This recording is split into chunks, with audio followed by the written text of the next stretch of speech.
I am so excited to be up here with you today, and pardon me if I use it as a little bit of a therapy session, but I went into a panic and guilt spiral last night, and it relates to what we're going to be talking about today. I got home late last night. We ordered some Chinese takeout food. Yes, I should have cooked at home and done all of these things.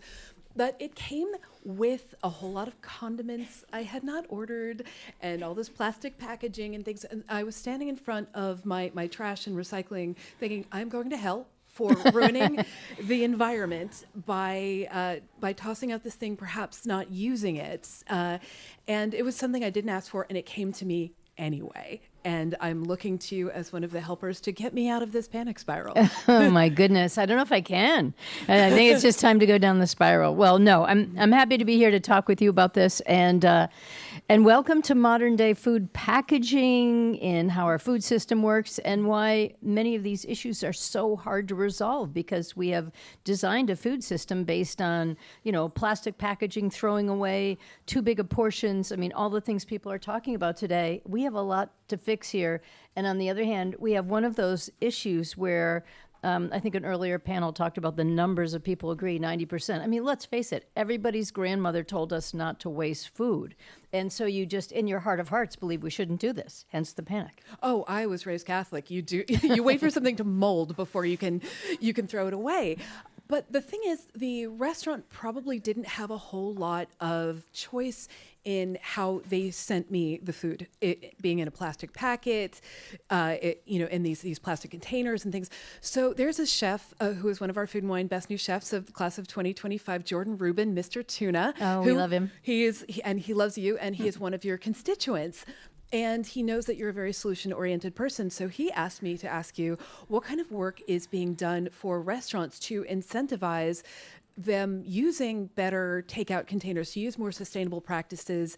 All of these things can be so much more expensive than more of this bulk commodity things. What are you doing in the state of Maine that is helping out folks like him who truly want to do better? Well, so we're kind of stuck in a dilemma here right now.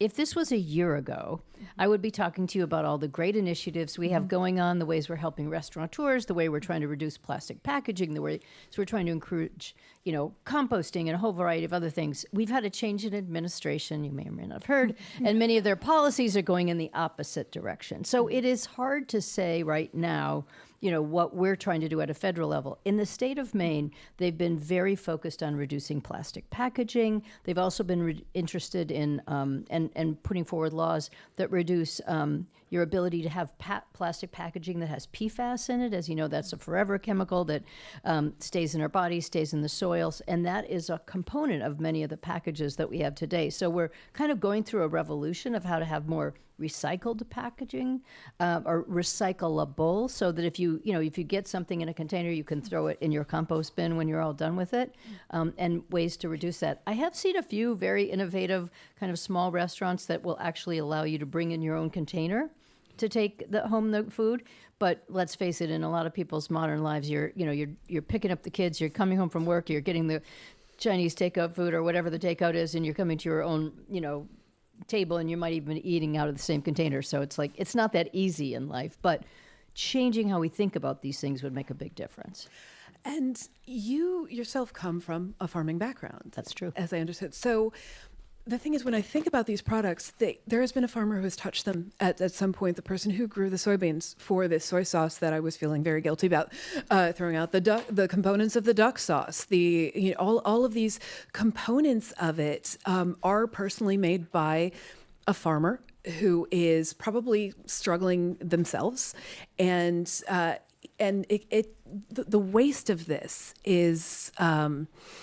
It starts to feel very heavy and unconscionable. One of my colleagues, our newly promoted Associate Director of Food, Brianna Colleen, is in Vermont, and she has seen, despite the best efforts at her farm, she's a farmer and she's an editor, she's a nutritionist, she's an incredible human being, but she has seen a change in policy in Vermont where they used to get subsidies to buy excess food from farms to put into food banks and other resources for people who are hungry, and she's seen a tremendous rollback of that in Vermont. What have you done in Maine that is helping combat that? Yeah, good question. And That is actually one of the, so there's a couple different questions in there, but one of them in terms of this rollback. So we had a wonderful fund that supported local food purchasing in the last administration. It was, I think, a total of about $3 billion nationwide. It went to a lot of farmers, and it purchased food directly from you that went either into food banks or school lunch programs. And it was great for many reasons, because it got more fresh, healthy food into school lunch programs, into our food banks, but it also gave the farmers a guaranteed contract. And for many of them, and I know in my state there were several who were part of the program, who were able to sort of plan ahead, say, oh, I'm going to plant extra lettuce, or we're going to have a greater milk supply, or we're going to store more carrots this winter to sell to the school, whatever it was. And we found all kinds of good things about, if kids are eating carrots that were grown on a local farm, they're more interested in it. There's just a lot of good things about this. It was cut as we're going through this horrendous cycle of cuts right now.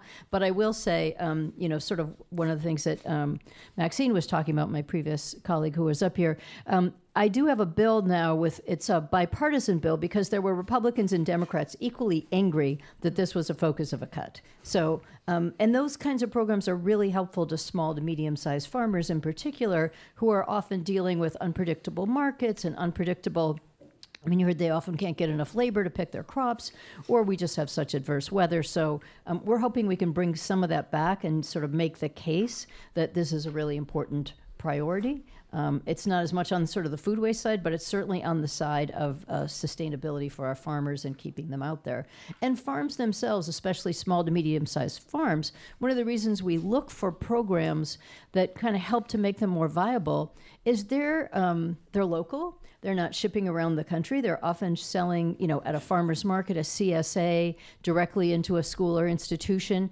And it's a way of reducing food waste overall, because you're not trying to get it, across the country, or it's not spending a week in a truck. It doesn't have the same kind of spoilage. And you also have the opportunity to buy it directly on a farm. And if you're a member of a CSA, you're buying from that local farmer, you're giving him a guaranteed income. But you also get this box every week, which has, smaller amounts of things, but a variety of things that you as a home cook, if you have time to be a home cook, can use and can sort of reduce the amount of waste.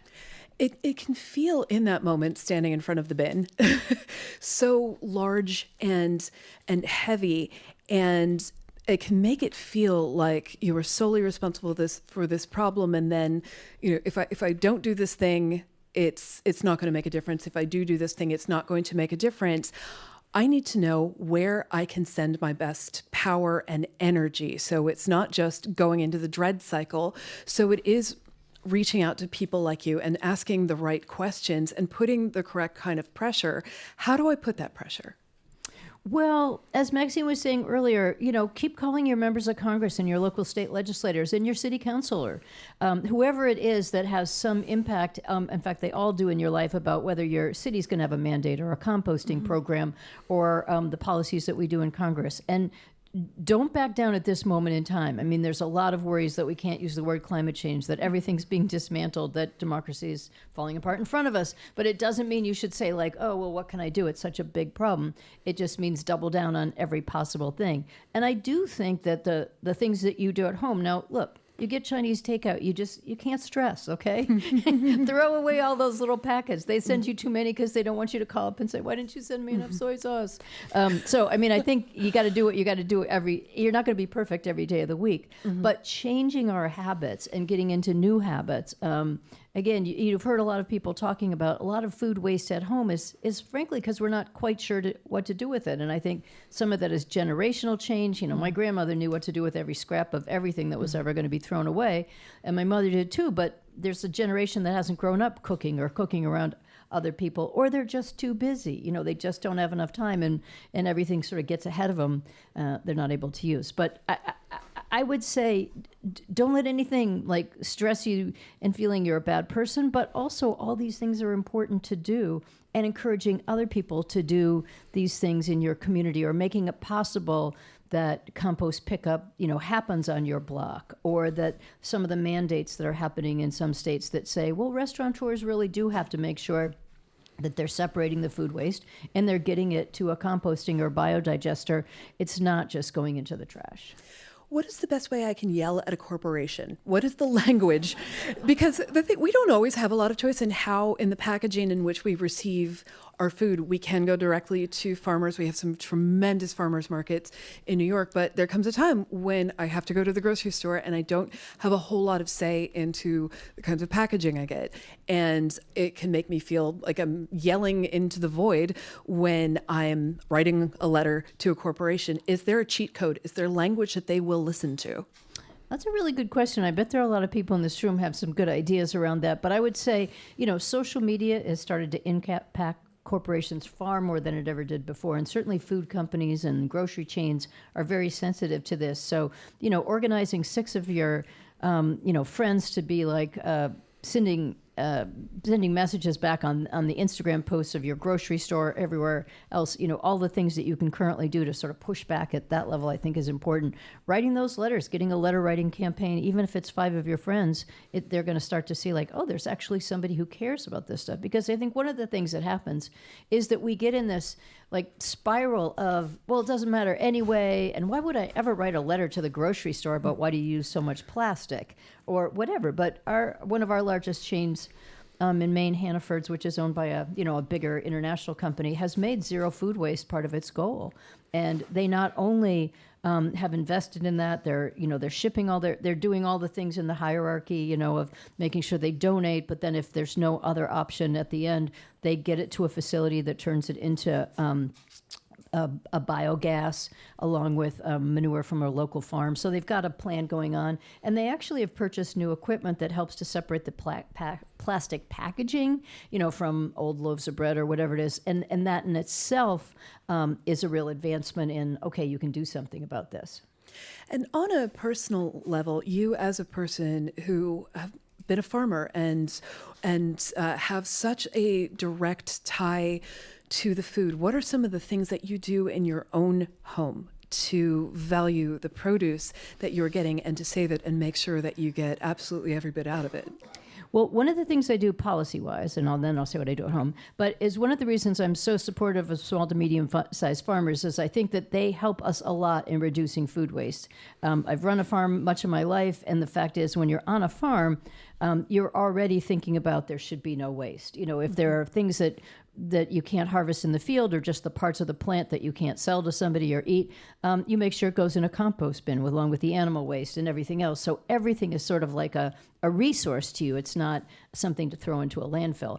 I'm very much like this at home. I was a hippie homesteader back in the 70s. So my whole life I've been able to cook and can and do all those things. So anytime I get a chance, if there's something left over, I turn it into something else, throw it into my freezer. Or I think the two things that people, often don't learn to do, but, throwing every part of a vegetable that you're not going to eat into soup stock and, boiling that up or throwing it in your freezer till you have time. I mean, it sounds a little bit like, who's got time for that? But it's not as hard as it sounds. And the other thing is learning that fruit, which is what we waste a lot of because the strawberries start to get old or everything else, can be made into jam in just like no time. And so I feel like if every school kid got a lesson in jam, maybe smoothies and soup, you'd have like these tools that kind of used up most of the things that you don't know what to do with. And that's part of the thing is that we just don't know what to do with it.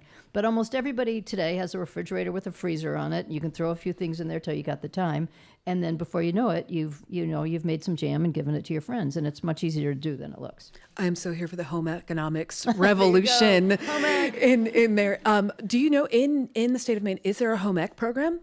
I think some schools have it. I mean, I'm so old that when I was a kid, it was mandated. Of course, the girls went to home ec and the boys went to shop. Now, forward-thinking schools give you all those opportunity, a little bit of woodworking and fix it, and a little bit of cooking. And in my day, you had to learn how to sew.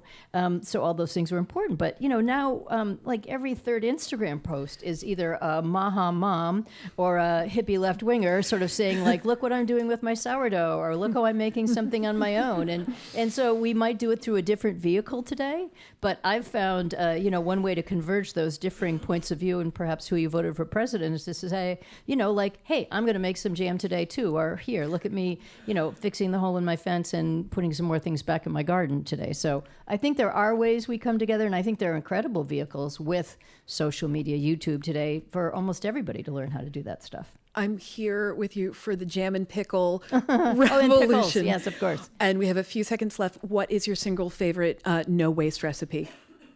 No waste recipe. You mean that I would just say, make soup out of it. I love to eat soup. Make soup out of it. You never waste anything. Everything tastes good in there. And you can throw your leftovers in most soups that you make. And, the more you experiment, the better it'll be. And the more you'll realize what a good cook you are. And your friends will be amazed. Soup, jam, and pickles. Let's save the world with There that. you go. Thank you. Thank you so much. Thank you very much.